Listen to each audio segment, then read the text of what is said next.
The Regia Aeronautica's need to equip itself with a metal monoplane fighter led to a first competition which saw the Fiat G50 and the Mach 200 as winners, compared with the best aircraft of the same type, which had been adopted by the British Air Force and from the German Air Force. Yes, I think I'm opting for a new phase of the competition to obtain an aircraft with even better performance, but still with a radial engine, which was thought to be much more suitable for the logistics of the Regia Aeronautica, but also with lower maintenance costs and easier enemy fire survival. Gianni Caproni, owner of Reggiane, will take up the challenge through Reggiane with the work of the engineer Longhi and his team.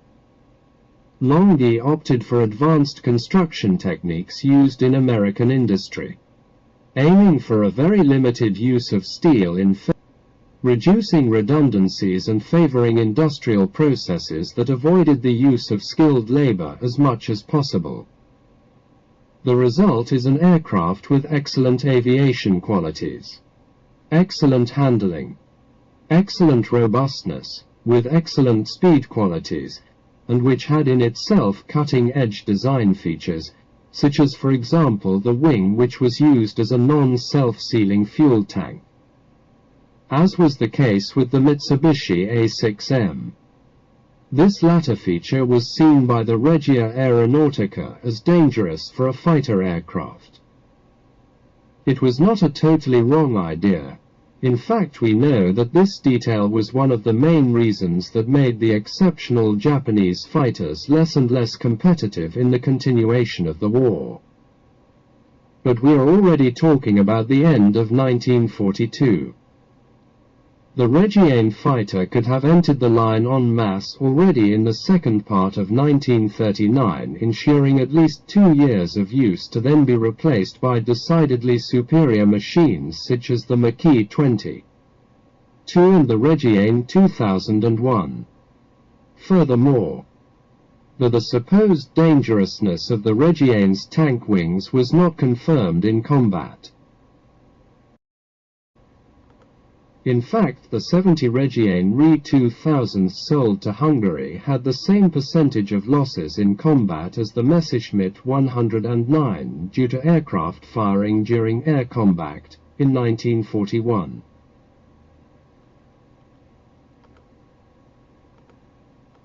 Although the Messerschmitt 109 had all self-repairing fuel tanks, for the simple reason that most of the fires developed in tanks hit by preferably incendiary projectiles. When the tanks were half empty, and developed due to the presence in the tanks of high concentrations of petrol vapors, whether the tanks were not self-sealing.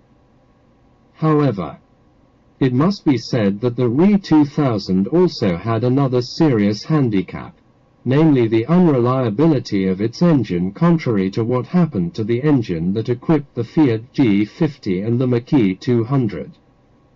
For the rest, the Reggiane Re 2000 was superior to the two competitors' fighters, and it could not be otherwise given that it was at least 3 years younger from the point of view of the technology used and the wisdom of the industrial ability of mass production, with a clear reduction in the number of the components of the structure while ensuring a sturdiness equal to or greater than the Fiat G50 and Mach 200. After all, the boss of Fiat himself, Senator Giovanni Agnelli, who had carefully studied the American industrial processes, complimented the project with engineer Longhi, telling him that the Reggiane Re 2000 was designed to be mass-produced. The Reggiane Re 2000 would have ensured volumes of aircraft built much better than what could be guaranteed by the Mach and Fiat fighters built in a way that was closer to craftsmanship rather than mass production. In comparative tests, the Reggiane was superior to both the Italian aircraft and the Messerschmitt 109 in dogfighting, despite the German fighter outclassing it in top speed.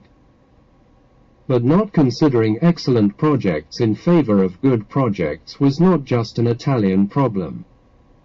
Just think of many excellent British, French, American and German aircraft that did not receive the attention they amply deserved.